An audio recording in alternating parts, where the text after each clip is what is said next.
No dia 30 de junho, o desembargador Pedro Carlos Bittencourt Marcondes encerra o mandato de presidente do Tribunal de Justiça de Minas Gerais. Ele nos recebeu no seu gabinete em Belo Horizonte para falar sobre as ações desenvolvidas durante sua gestão. O Judiciário de Minas é um dos maiores do país. São 296 comarcas instaladas e uma equipe que conta com quase 1.000 juízes de direito, 130 desembargadores, aproximadamente 15.000 servidores, 6.500 terceirizados e quase 5.000 estagiários. Em junho de 2014, o desembargador Pedro Carlos Bittencourt Marcondes assumiu a tarefa de presidir a casa. Ele foi o primeiro presidente eleito pelo Tribunal Pleno após a mudança no regimento interno que tornou elegíveis todos os desembargadores.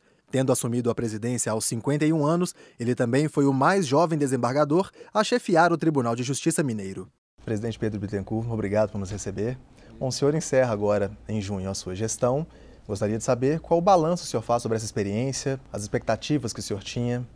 Bom, o balanço é positivo, a experiência é inigualável. Eu levo isso para o resto da vida, ser presidente de um tribunal do tamanho do Tribunal de Justiça de Minas Gerais.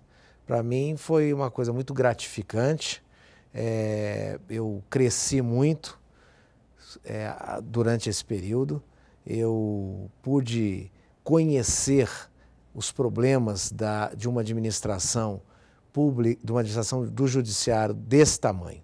Isso para mim foi muito bom. O senhor defende a ideia de que o juiz não pode só julgar, que ele precisa atuar também como gestor, trabalhar mais próximo da secretaria para se atualizar.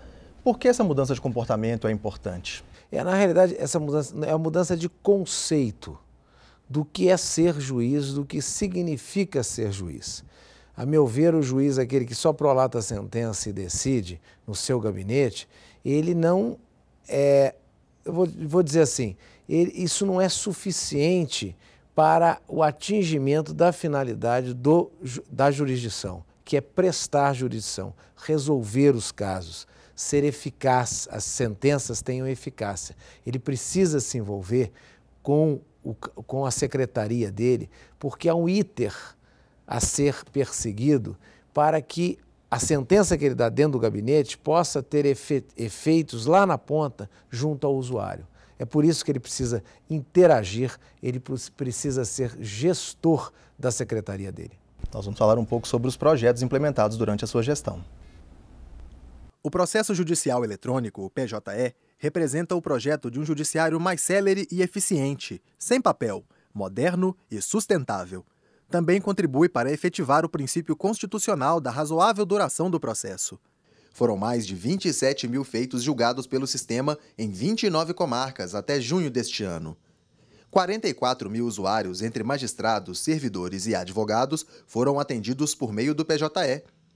O sistema foi implantado em todas as comarcas de entrância especial em Minas, na competência cível. Essas comarcas, juntas, representam cerca de 50% do volume de distribuição dos novos processos no Estado. A expansão e a consolidação do PJE, o processo judicial eletrônico, foi um dos pilares da sua gestão. Como é que o senhor imagina que o PJE impacta a vida do magistrado, do servidor? Muito. Ele é um novo conceito. É um diferencial, um giro de 180 graus. Imagine sair do processo de papel burocrático para o processo digital, em que o advogado, por exemplo, não precisa sair do seu escritório para propor uma ação. Ele propõe a ação lá no seu escritório. Em que a distribuição não é feita manualmente, a distribuição é feita eletronicamente e essa petição, com os documentos que o advogado junta à petição, elas são colocadas numa caixinha, sob forma, é claro, eletrônica, para o juiz decidir diretamente. Questões de mandado, altera até as atribuições dos servidores, enfim, há uma mexida muito grande na vida, seja do juiz, seja dos servidores e seja do usuário, porque quem vai ser beneficiado com isso é o usuário.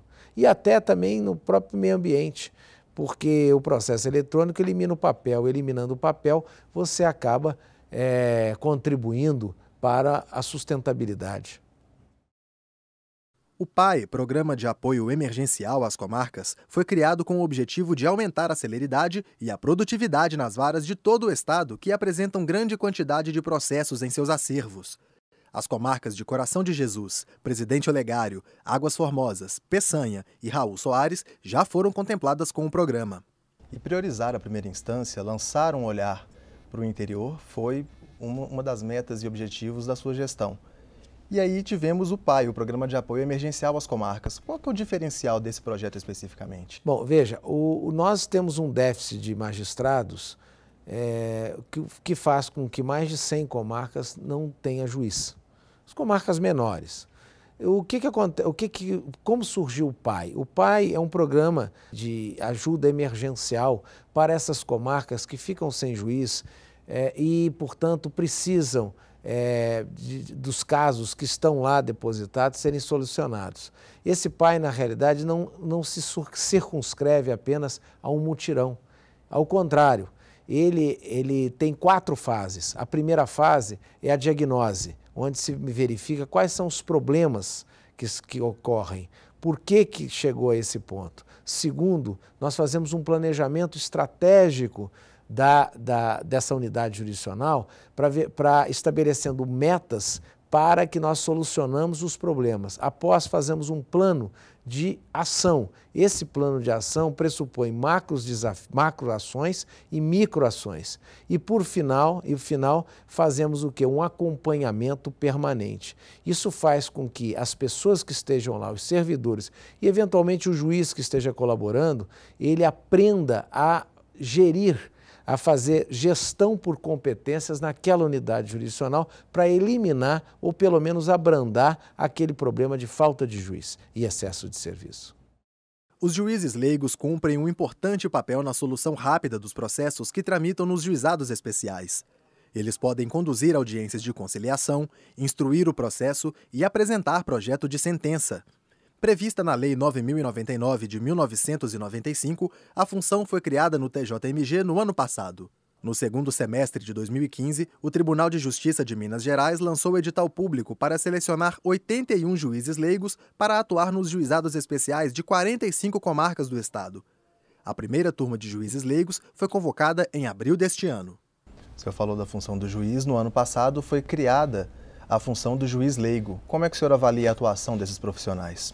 Fundamental. Para o juizado especial foi fundamental.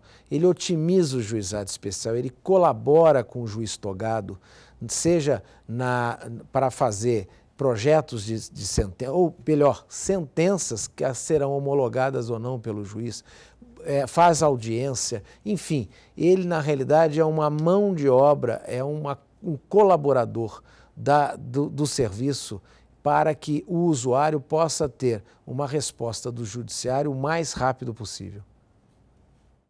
O projeto Audiência de Custódia visa garantir a rápida apresentação da pessoa detida a um juiz nos casos de prisão em flagrante delito. Durante a audiência, o juiz decide pela manutenção da prisão, convertendo-a em prisão preventiva, pelo relaxamento ou sua substituição por uma medida cautelar.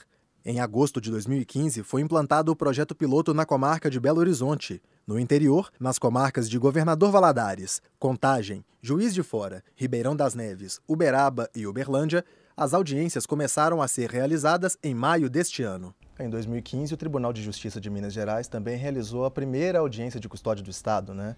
O procedimento permite que o preso seja ouvido em até 24 horas após o flagrante. Eu gostaria de saber a importância de o cidadão ser apresentado ao juiz tão rapidamente. A audiência de custódia é de fundamental importância para o Brasil, porque o Brasil foi signatário do Pacto de São José da Costa Rica, em que obriga os estados signatários a apresentarem os seus presos a uma autoridade judiciária dentro de 24 horas. Isso visa preservar a dignidade humana, o direito de liberdade, que é um direito que só é sobreposto pelo direito à vida. Portanto, isso foi um grande avanço do judiciário brasileiro.